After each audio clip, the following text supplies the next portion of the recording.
As you might have guessed from my button pushing, I'm putting a bit of a wet setup in.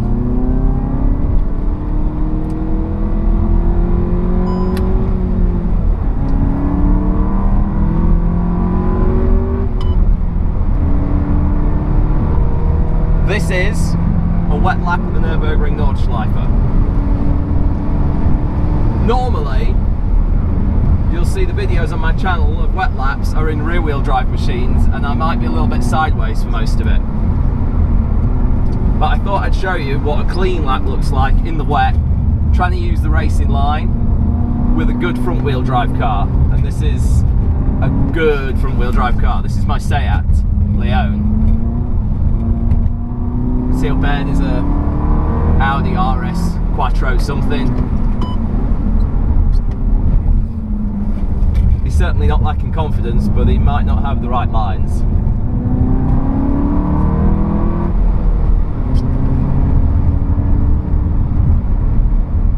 So I'm going to go for the outside line here. Loads of grip here.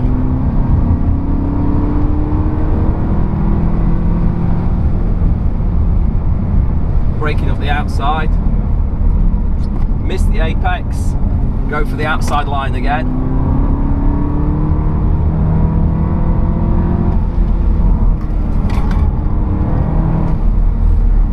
You can see the lines are quite pronounced at times.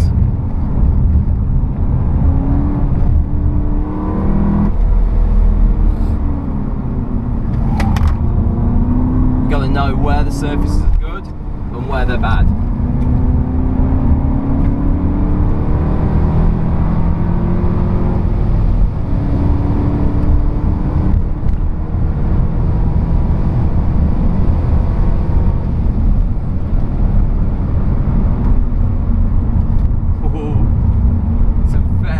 Setup in this Seat. You can feel the car just twitching into oversteer as you lift off the gas and turn in.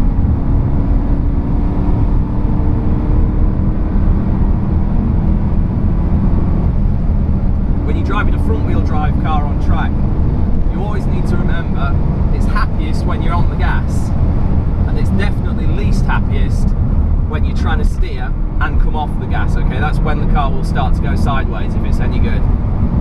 Braking nice and early, using the right hand side of the track because there's more grip off the racing line. I'm going to cut to the outside straight away where it's already got a bit of a dry line.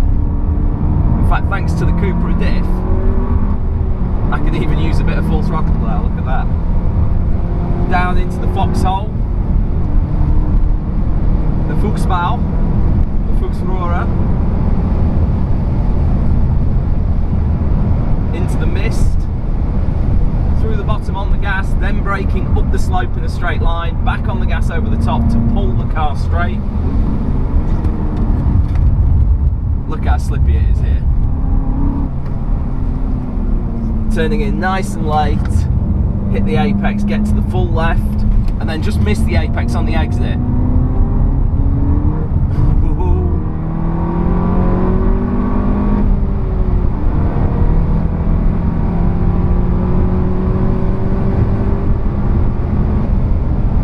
Nice and early again. This is Metzgersfeld. There's always a little river across the track here in wet conditions. There it is. Braking early again. Late turn in.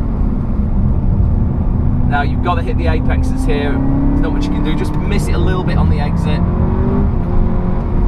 Braking mega early here for Callenhart. And if you have any problems, just go up the outside. Make the braking distance a bit longer if you can.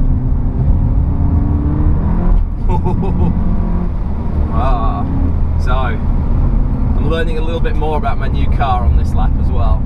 How this VAQ active limited slip differential works. Wow, that is slippy. Whoa. I think there might have been a little bit of an oil spill there maybe. Yesterday, I don't know. Something is turning the track a little bit more slippery than I would expect there.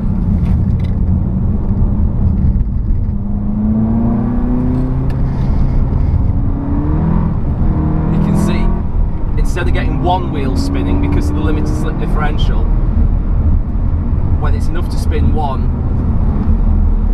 it's actually going to spin both. the limits are higher, but when it does come, you spin both front wheels, so you immediately lose all your steering.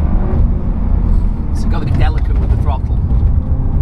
Ooh, the rumble of understeer.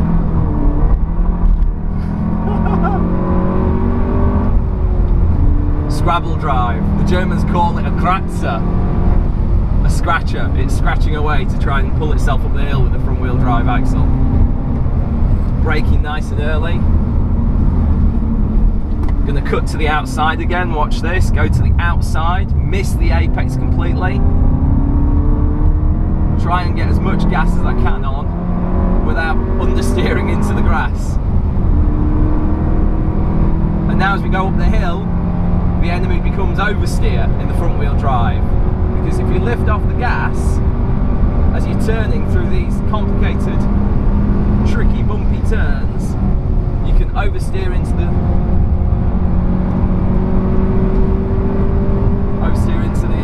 side pretty easily. Poor Moran, he would kick my ass if it was dry. It's going to be a bit more difficult for him in the wet though.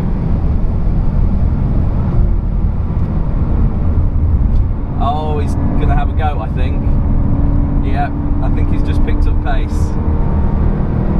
I should have put 2 cameras in. Whee! See what I mean about the lift-off oversteer there? Wow, very difficult to brake there.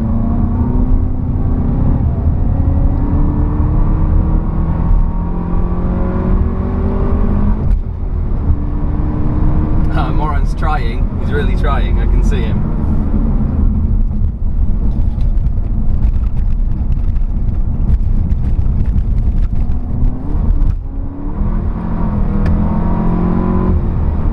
Manual traction control there, just having to do some big lifts to try and keep the front wheels at road speed.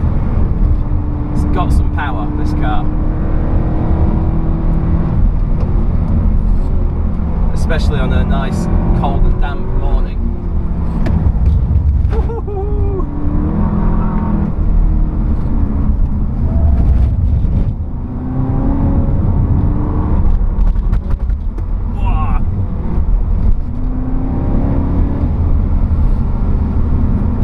Street tyres are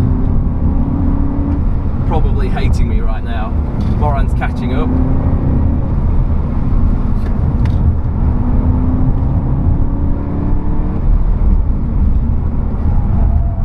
As you can see here, the surface changes quite a lot, and Brunschen and Flansgarten as well, which you'll see in a minute. The surfaces change as you go around the corners, so you can have good entries with bad apexes and good apexes with terrible no grip exits. So here, for example, we're going to turn in on good stuff. As we get to the apex, you can see the car's sliding.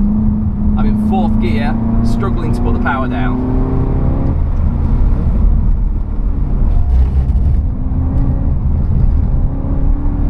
The exit over ice curb, you go light. As you lose the weight over the axle, it starts to spin.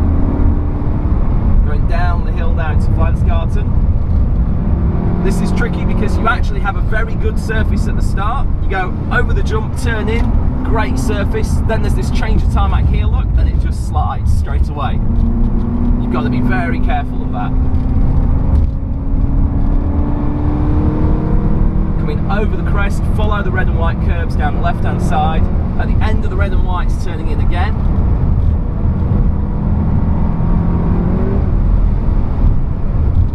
Nice and easy, gently on the gas, pulling the car through, pulling it with the front axle, braking nice and early, crossing over to the left. Here we turn in very late, get to the full right hand side, turn in late again, miss the apex. The apex is very slippery there.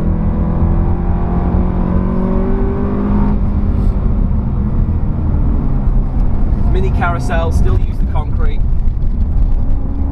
and then out.